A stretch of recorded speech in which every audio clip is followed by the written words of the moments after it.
Kerala cafe UK news ബുള്ളറ്റിനിലേക്ക് എല്ലാവർക്കും സ്വാഗതം. UKയിലും യൂറോപ്പിലുമായി ഇന്ന് നടന്ന സംഭവ വികാസങ്ങൾ എന്തെന്ന് നമുക്ക് നോക്കാം. വോഡഫോണും 3Gയും തമ്മിലുള്ള ലയനം മുന്നോട്ട് പോയാൽ ദശലക്ഷക്കണക്കിന് മൊബൈൽ ഫോൺ ഉപഭോക്താക്കൾക്ക് കൂടുതൽ പണം നൽകേണ്ടി വരുമെന്ന് മത്സര വാച്ച് ഡോഗ് പറയുന്നു. കഴിഞ്ഞ വർഷം പ്രഖ്യാപിച്ച 15 ബില്യൺ പൗണ്ടിന്റെ നിർദ്ദിഷ്ട ലയനം 27 ദശലക്ഷം ഉപഭോക്താക്കളെ ഒരൊറ്റ ദാതാവിന് കീഴിൽ കൊണ്ടുവരും. എന്നാൽ വേഗതയേറിയ 5G നെറ്റ്വർക്ക് നൽകുന്നതിനുള്ള അവകാശവാദങ്ങൾ അമിതമായി പറഞ്ഞിരിക്കുകയാണെന്ന് കോമ്പറ്റീഷൻ ആൻഡ് മാർക്കറ്റിംഗ് ഏജൻസി കൂട്ടിച്ചേർത്തു. ലയനത്തിന് ശേഷമുള്ള ഫോൺ കരാറുകളിലെ ചെറിയ ഡാറ്റ പാക്കേജുകൾ ഉപയോഗിച്ച് ചില ആളുകൾക്ക് കുറഞ്ഞ സേവനങ്ങൾ ലഭിക്കുമെന്ന ആശങ്കയുമുണ്ട്.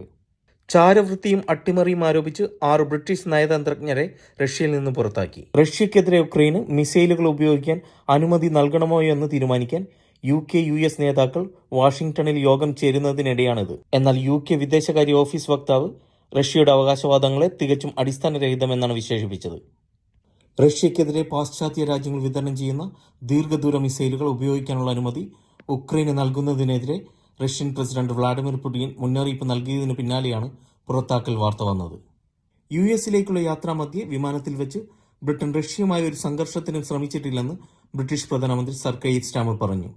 റഷ്യയാണ് ഈ സംഘർഷത്തിന് തുടക്കമിട്ടത്. റഷ്യ നിയമവിരുദ്ധമായി ഉക്രൈനെ ആക്രമിച്ചു.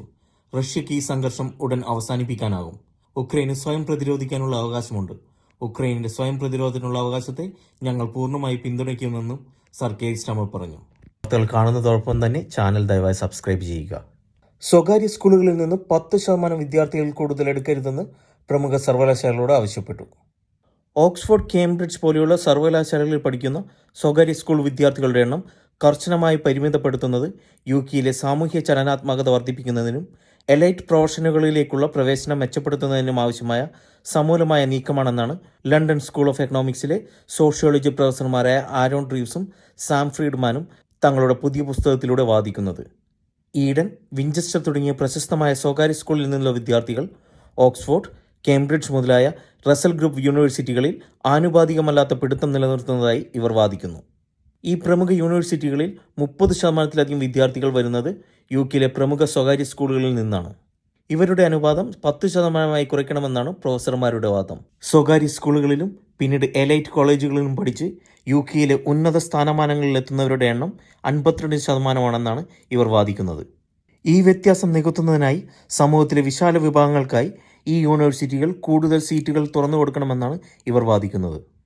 ഫ്രെഡ്മാൻ പറയുന്നതനുസരിച്ച് അഭിമുഖങ്ങൾക്ക് പകരം വിദ്യാർത്ഥികളെ പ്രവേശിപ്പിക്കാൻ ലോട്ടറി സിസ്റ്റം ഉപയോഗിക്കുന്നത് സ്കൂളുകളും രക്ഷിതാക്കളും അവരുടെ കുട്ടികൾക്കായി നടത്തുന്ന ട്യൂട്ടറിങ്ങിൻ്റെയും തയ്യാറെടുപ്പിൻ്റെയും മത്സരം കുറയ്ക്കാൻ സാധിക്കുമെന്നാണ്. വേനൽക്കാലത്ത് നടന്ന GCSE ഇംഗ്ലീഷ് എക്സാമിൻ്റെ മാർക്കിങ്ങിൻ്റെ വിശ്വാസ്യതയെക്കുറിച്ച് ആശങ്കകൾ ഉയരുന്നു. ഇംഗ്ലണ്ടിൽ ഉയർന്ന വിജയം നേടിയ പല വിദ്യാർത്ഥികൾക്കും പ്രതീക്ഷിച്ചതിലും കുറവായ ഗ്രേഡുകളാണ് ആദ്യം ലഭിച്ചത്. എന്നാൽ റിവാലുവേഷന് ശേഷം പലരുടെയും ഗ്രേഡുകൾ അസാധാരണമായി ഉയർന്നു. ഇംഗ്ലീഷ് അധ്യാപകരെയും വിദ്യാർത്ഥികളെയും പിന്തുണയ്ക്കുന്നതിനായി പ്രവർത്തിക്കുന്ന ചാരിറ്റി സംഘടനയായ English and media centre director Andrew McCallum പറയുന്നതനുസരിച്ച് ഭാഷയിലും സാഹിത്യത്തിലും ഇംഗ്ലീഷ് GCSE മാർക്കിങ്ങിൻ്റെ വിശ്വാസമില്ലായ്മയെക്കുറിച്ച് മുൻപത്തേക്കാൾ കൂടുതൽ പരാതികൾ അധ്യാപകരിൽ നിന്ന് ഈ വർഷം ഞങ്ങൾ കേട്ടെന്നും ഉയർന്ന വിജയം നേടിയ വിദ്യാർത്ഥികൾക്ക് അപ്രതീക്ഷിതമായി ഇംഗ്ലീഷ് പേപ്പറിൽ കുറഞ്ഞ മാർക്കാണ് ലഭിച്ചതെന്നുള്ള കംപ്ലൈൻറ്റുകൾ അധ്യാപകരിൽ നിന്ന് കേട്ടെന്നുമാണ്. ലേബർ സർക്കാർ എയർലി ജയിൽ റിലീസ് സ്കീം അവതരിപ്പിച്ചതിന് ശേഷം ഈ ആഴ്ച ഇംഗ്ലണ്ടിലെയും വെയിൽസിലെയും ജയിലിൽ കഴിയുന്നവരുടെ എണ്ണത്തിൽ റെക്കോർഡ് നമ്പറുകൾ കുറഞ്ഞതായി കണക്കുകൾ വ്യക്തമാക്കുന്നു. വെള്ളിയാഴ്ച പ്രസിദ്ധീകരിച്ച നീതിന്യായ മന്ത്രാലയത്തിൻ്റെ പ്രതിവാര സ്ഥിതിവിവര കണക്കുകൾ കാണിക്കുന്നത് കഴിഞ്ഞ 7 ദിവസത്തിനുള്ളിൽ ജയിൽ ജനസംഖ്യ 2788 കുറഞ്ഞു, ഏകദേശം 2.5% ഇടിവ്. 2012 ശേഷമുള്ള മറ്റേതൊരു ആഴ്ചയിലേക്കാളും ഇടിവ് കൂടുതലാണ് ഈ ആഴ്ച. കൂടാതെ രണ്ടാമത്തെ ഏറ്റവും വലിയ പ്രതിവാര വീഴ്ചയുടെ ഇരട്ടിയോളം വരും. 2020 ഏപ്രിലിൽ കൊറോണ വൈറസ് അപകട സാധ്യതകൾ കുറയ്ക്കുന്നതിനായി 1135 പേരെ നേരത്തെ വിട്ടിരുന്നു. ഗാർഡിയൻ വിശകലനം അനുസരിച്ച് പുരുഷന്മാരെക്കാൾ സ്ത്രീകൾ ഈ ആഴ്ച മോചിപ്പിക്കപ്പെടാനുള്ള സാധ്യത കൂടുതലാണ്. സ്ത്രീകളുടെ ജനസംഖ്യ 5.5% കുറഞ്ഞപ്പോൾ പുരുഷന്മാരുടെ ജനസംഖ്യ 2.3% കുറഞ്ഞു. ലൂസി ലെഡ്ബിയെയും നിരവധി ശിശുമരണങ്ങളെയും കുറിച്ചുള്ള സംശയങ്ങളിൽ പോലീസുമായി ബന്ധപ്പെടാൻ വൈകിയതിൽ ചെസ്റ്റർ ആശുപത്രി മുൻ സീനിയർ മാനേജർമാർ ക്ഷമാപണം നടത്തി. 7 കുഞ്ഞുങ്ങളെ കൊലപ്പെടുത്തിയതിനും മറ്റ് 7 പേരെ കൊലപ്പെടുത്താൻ ശ്രമിച്ചതിനും 2 വിചാരണകളിൽ ശിക്ഷിക്കപ്പെട്ടതിന് ശേഷം 34-കാരിയായ NHS നഴ്സ് ലൂസി ലെഡ്ബി ആജീവനാന്ത തടവ് ശിക്ഷയിലാണ്. മാഞ്ചസ്റ്ററിനടുത്തുള്ള കൗണ്ടസ് ഓഫ് ചെസ്റ്റർ ഹോസ്പിറ്റലിൽ വർക്ക് ചെയ്യുന്ന ലൂസി ഒരു പാരന്റ്സിന്റെ ട്രിപ്ലറ്റ്സിലുണ്ടായ 2 കുട്ടികളെയും കൊല ചെയ്തിരുന്നു.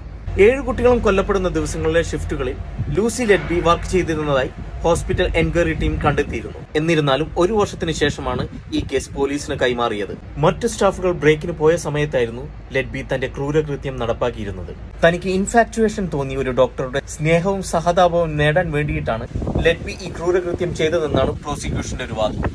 സീനിയർ നഴ്സ് ഖാദറിന്റെ വെളിപ്പെടുത്തൽ പ്രകാരം ലൂസി ലെഡ്ബിക്ക് നിയോനേറ്റൽ ഇന്റൻസീവ് കെയർ യൂണിറ്റിൽ മാത്രമേ വർക്ക് ചെയ്യാൻ താല്പര്യമുണ്ടായിരുന്നു എന്നുള്ളതാണ്. കുട്ടികളെ ട്രീറ്റ്മെന്റിന് ശേഷം വീടുകളിലേക്ക് വിടുന്നതിന് മുമ്പ് അവരെ കിടത്തിയിരുന്ന ഔട്ട്സൈഡ് നഴ്സറിയിൽ വർക്ക് ചെയ്യാൻ ലൂസി ലെഡ്ബിക്ക് ഒരിക്കലും താല്പര്യമുണ്ടായിരുന്നില്ല. പീഡിയാട്രിക് ഡോക്ടറായി ആ ഹോസ്പിറ്റലിൽ വർക്ക് ചെയ്തിരുന്ന രവി ജയറാം എന്ന ഇന്ത്യൻ ഡോക്ടർ വെളിപ്പെടുത്തിയ കാര്യങ്ങളും ഈ കേസിന്റെ വിധിയിൽ നിർണായകമായിരുന്നു. ജയിലിൽ നിന്ന് ഒരിക്കൽ പോലും മോചനം നേടാൻ സാധിക്കാത്ത നിലയിൽ ശിക്ഷിക്കപ്പെടുന്ന UK-യിലെ 4ാമത്തെ സ്ത്രീയാണ് ലൂസി ലെഡ്ബി. കൂടുതൽ UK, യൂറോപ്പ്, ഓസ്ട്രേലിയൻ, USA വാർത്തകൾക്കായി ചാനൽ ദയവായി സബ്സ്ക്രൈബ് ചെയ്യുക.